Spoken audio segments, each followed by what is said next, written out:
What's going on, Huskers? This is Ethan Weiss, 4 hours to Lincoln. Unless you've been living under a rock or something, Dylan Raiola is going to become a Husker tomorrow at signing day. So I'm looking forward to that. I don't know about you guys, but I'm looking forward to him and maybe some other surprises that we may have signed on tomorrow. So we'll stay tuned to that. Don't go to this show, though, if you're wanting recruiting news. I really don't talk about recruits that often just because I don't like to focus in on one guy, on one player, until they are competing. So that's just how I take things, and I just know people ramble on and on about one guy, and I just don't do that. So don't come to this show if you're looking at recruiting news and yada, yada, yada. But I will say having Dylan Raiola come here is a huge, exciting thing for our football team that a boost, a jump we have needed for so long now. So I think that's exciting stuff right there. So without further ado, I do want to talk about hoops going on tomorrow, which is the one and only day this week that we have any sports going on. So as Christmas break is dwindling down, people are going home for the holidays and whatnot, which is great, so yeah, basketball tomorrow, and we don't got anything till Friday next week, so soak it in. So anyway, I'm going to talk about ladies basketball first as they take on KU. And here we go. And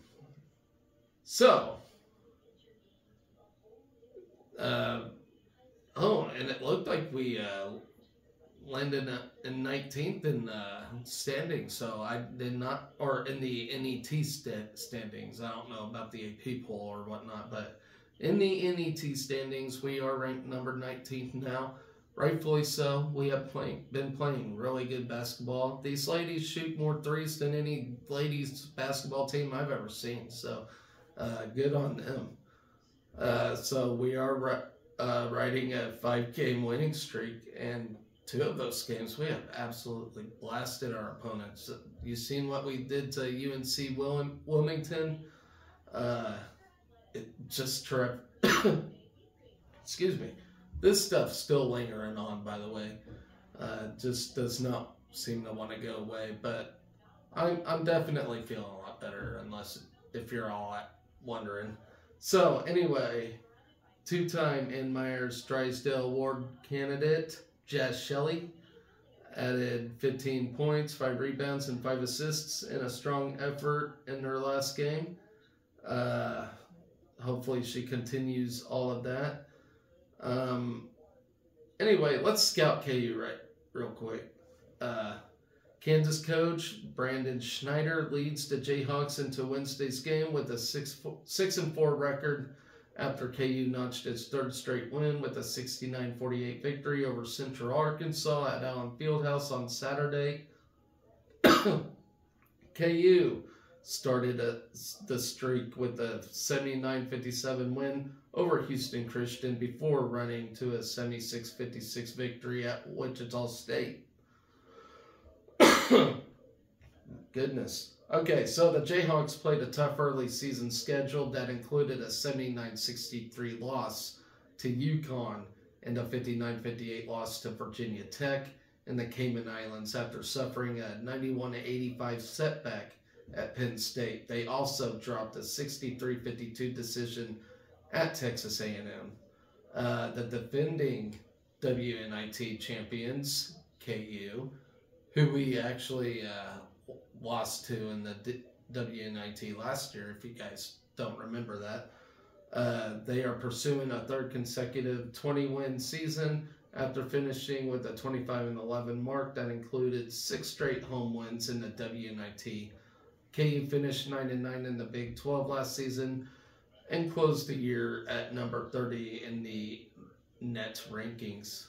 KU features an experienced starting 5 led by 6'6" super senior Tariana Jackson, the Lisa Leslie Award candidate, has averaged 13.2 points, 9.9 rebounds, and 2.6 blocks this season. She averaged 15.2 points, 12.7 rebounds, and 3 blocks as a first-time All-Big 12 choice last year. She is two-time member of the Big 12 All-Defensive Team. She was also one of 10 semifinalists for the Naismith National Defensive Player of the Year award. In 2 games against NU last year, Jackson totaled 34 points and 33 rebounds. I forgot we played 2 games last year. We beat them in 1 and lost in the WNIT, respectively. So, yeah, I forgot all about that. So I was glad to beat them the first time. Hopefully we can do it again. Super senior Zakia Franklin adds 10.9 points, 2.3 rebounds, and 2.4 assists. The 5'8" senior guard from Lakeland, Florida, has spent more time on the court in a Jayhawks uniform than any other player in school history. She hit a scorching 49.5% of her three-pointers while leading KU with a team best of 15.7 points and 3.1 assists per game last year. She also hit nearly 88% of her free throws. This season, Franklin has hit just 33.3% from long range. The first-team All-Big 12 guard led KU with 27 points last year in the triple overtime loss at Nebraska. A fifth-year senior, Holly Kurgeter, has contributed 10.7 points and 4.9 rebounds early this season. The 5'11" guard from Sand Springs, Oklahoma, has hit a team best 23-pointers while shooting at 42.6% clip. An honorable mention All-Big 12 choice in 2023. Kurgeter averaged 13.8 points, 6 rebounds, and a team best 2.0 steals last season. Senior Wyvette Mayberry gives KU more returning experience. The returning starter is averaging 9.8 points and 2.6 assists. She averaged 11.4 points and 3 assists in her first year on the court at KU last year after spending her first 2 seasons at Tulsa. She was a second-team All-AAC pick in 2022 after earning a spot on the AAC All-Freshman team in 2021. In 2 games against Nebraska last season, Mayberry totaled just 2 points. The newcomer to the KU lineup is freshman Smaya Nichols. The 6-foot guard from Overland Park was a 5-star recruit and is a contender for Big Ten Freshman of the Year awards. No, that'd be Big 12, sorry. Averaging team best of 14.1 points and 2.8 assists this season. Nichols has hit 49.5% of her shots, including 44.4% of her three-pointers. Nichols replaces Chandler Prater, who transferred to Oklahoma State. In the KU starting 5, Prater averaged 9.5 points and 6 rebounds last year, but had 14 points and 16 rebounds in the WNIT win over the Huskers. The Jayhawks also feature a new set of reserves led by Alabama transfer Ryan Cobbins, the 6-foot, 5th-year wing who started her career at North Dakota State, has averaged 4.9 points and 4.6 rebounds with 1 start in place of Tiana Jackson. Then junior transfer Skylar Gill from North Alabama has seen significant time in all 10 games, while freshmen Mackenzie Smith and Paris Gaines have had their first taste of action. Returning post players Sophia Telegny and Denai Papadopoulou, that's a weird name to pronounce, by the way, round out the regular KU contributors. KU has averaged 70.7 points while allowing 60.8 points per game. KU shooting 44.5%, including an improved 35.8% from 3-point range. KU has hit 68.9% of its free throws, but Jackson has hit just 40.5%. Defensively, the Jayhawks have held opponents to 38.9% field goal shooting, including 33.1% from long range. KU owns a plus 0.1 rebound margin and plus 2.9 turnover margin last season. KU carried a dominant plus 6.6 rebound margin, but took a minor 0.6 turnover margin. Prater has 209 rebounds and 100 turnovers last season. So, in hindsight, KU is a great shooting team, but a terrible defensive team. We're a great shooting team. So, it's going to be a high-scoring game, I believe. So look for a lot of action in this one. So good luck to the ladies as they take on KU. Switching gears for a minute. So last episode I had my gut reaction on the volleyball game. I might have got a little too. I might have had an early gut reaction and kind of was a bad sport on my part, and I do want to say congratulations, Texas, for winning that damn game. That hurts. But they did win the game, and they played well. So congratulations to the Longhorns, as much as it pains to say it. They did play better than we did, and I'm not going to blame a cold arena for that. Everybody had to play in it. So once again, congratulations. Now let's move on to men's basketball, who is having a terrific season, and I'm looking forward to another win by them as they take on North Dakota. How many wins in it? So we can look for 3 wins in a row after that shaky Creighton / Minnesota duo we had there a few weeks ago. We're looking a lot better than that now. And Creighton, in their credit, they're looking really solid. So we did lose to a great Creighton team that could potentially see Final Four this year. I really do believe it, as long as they keep their foot on the gas. And no, I'm not a J-sker. I'm just, saying they're playing great basketball. So, with that in mind, does it have anything about North Dakota at all on here? I'm not seeing anything, but I will say this, Tominaga is finally coming out of his shell. He's starting to play like we all like to see Tominaga play. And,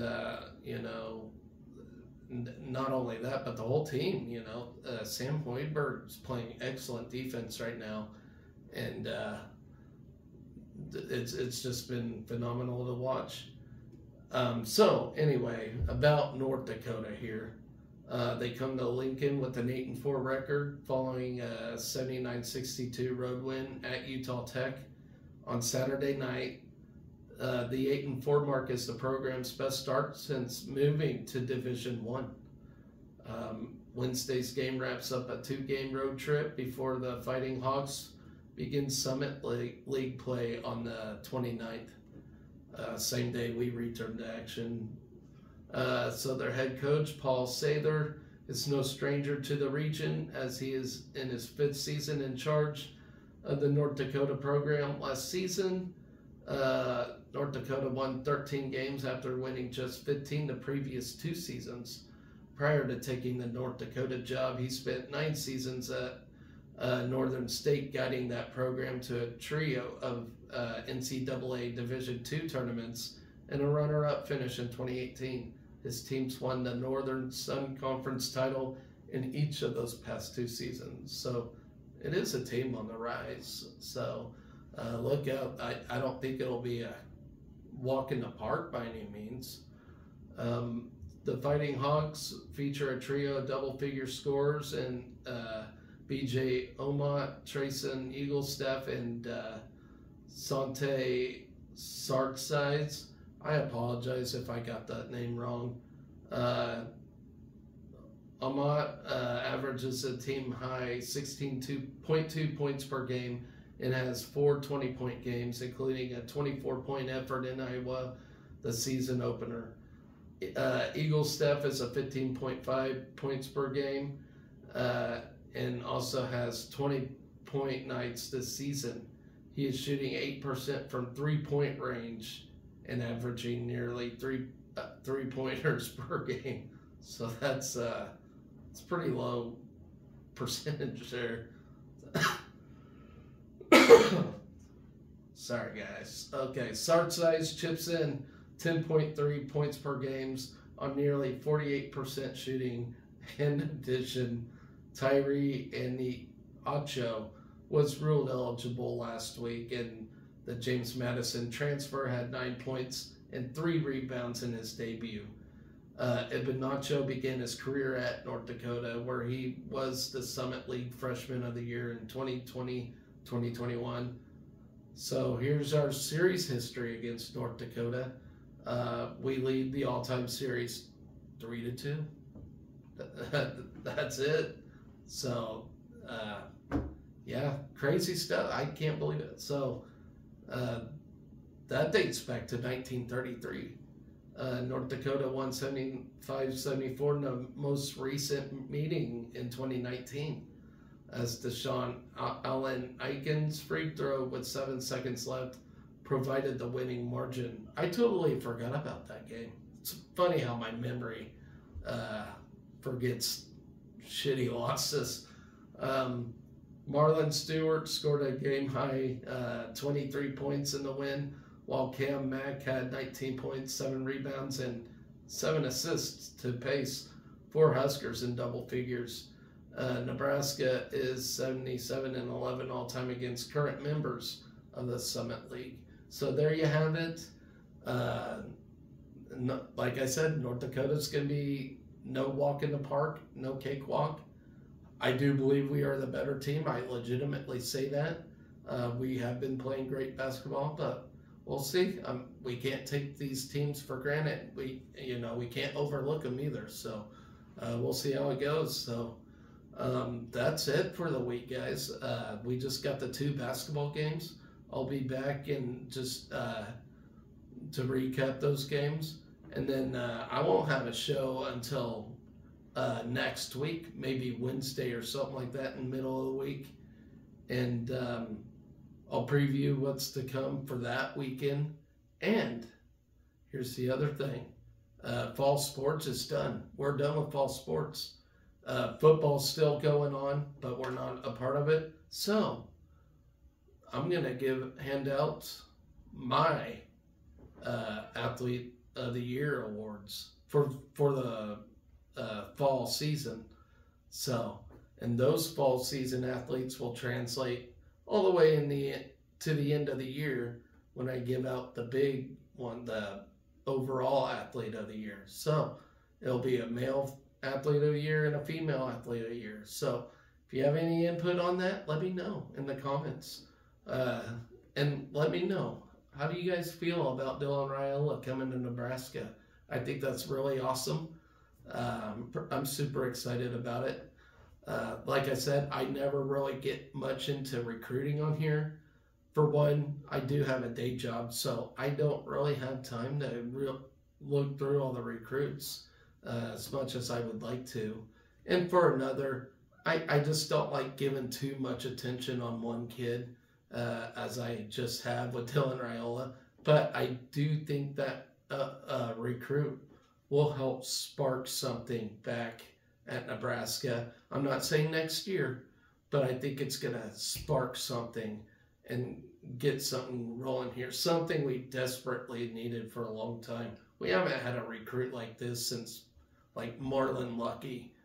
So I'm stoked for it and very excited about it. Just one guy, though, don't carry the team. Hopefully we get a bunch of great offensive linemen, defensive linemen, stuff like that. where the football really matters, which is in the trenches. So, not taking anything away from Dylan at all. No, I mean I saw his numbers in high school and they're very impressive, and I'm very excited to reel him in. But hopefully we get more recruits in various positions that we need, and start building something here. Start being Nebraska again. At least getting winning seasons again. It's been a very miserable 7 years, as y'all know. So I really see this as a huge positive for us. And like I said, it's not going to be overnight, but we're definitely trending in the right direction with just one recruit. So if we can get something else, then things will add up and be better for us. So that's going to do it for this show, guys. Do me a favor, please hit that subscribe button. It would really help me tremendously.